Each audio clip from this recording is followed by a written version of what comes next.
Welcome to Schönbrunn Palace, the glorious summer residence of the Habsburg Emperors. Before the palace was covered in its famous Schönbrunn yellow over a century later, this front courtyard, the Grand Front, was where all of Europe's royalty and dignitaries would arrive. Stand here for a moment and you can almost hear the carriages pulling up. The sheer size of this palace was deliberately designed to project the immense power and stability of the monarchy. Today, it's our grand entrance to over 300 years of imperial history. Stepping inside, we move from the public facade to the interior political stage. This is the Hall of Ceremonies, once the great antechamber where Empress Maria Theresa would receive her most important guests under a grand canopy. Look at these incredible monumental paintings. They're not just decoration, they depict the 1760 wedding celebrations of her son, the future Emperor Joseph II. This room was a masterful piece of political theater, designed to show the world the grandeur and continuity of the Habsburg dynasty. Even a portrait of the Empress herself sits here, ready to receive visitors, forever preserved as the First Lady of Europe. If the Hall of Ceremonies was the political stage, the Great Gallery was the ballroom. At 43 meters long, this white and gold Rococo masterpiece was the epitome of courtly splendor. Imagine 140 candles lighting up those crystal mirrors for a ball. This is where power and diplomacy mixed under the guise of celebration.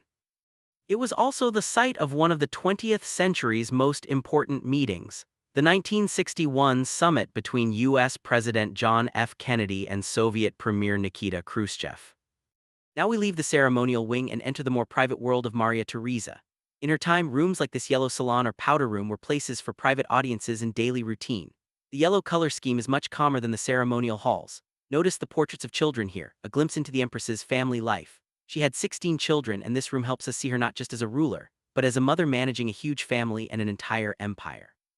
Speaking of precious, this is the tiny but incredibly opulent Million Room, named for its supposed cost. The walls are paneled with rare rosewood inlaid with hundreds of priceless Indo-Persian miniatures, a true jewel box.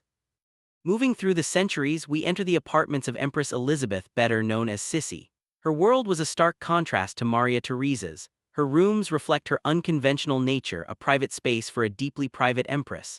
Unlike the stately court life, Sisi was known for her beauty, her passion for travel, and her resistance to the strict confines of the palace. And here we reach the end of an era. In this room, the Blue Chinese Salon, the last Habsburg Emperor, Charles I, signed his renunciation of government in 1918. A quiet moment in this beautifully decorated room that marked the dramatic collapse of a 640-year-old dynasty. Before we go, a moment of reflection in the palace church. This small, serene space was the spiritual heart of the palace, where the imperial family attended daily mass. No matter the political drama or the lavish balls, this was the private space for faith and contemplation. It reminds us that behind the yellow walls and the gold trim, these were still people seeking guidance and solace. It's a quiet contrast to the imperial splendor, and a beautiful place to end our formal tour. The history here is immense, but the quiet beauty of a space like this remains. Thank you so much for joining me on this tour of Schönbrunn Palace. It's truly a walk through history. If you enjoyed this imperial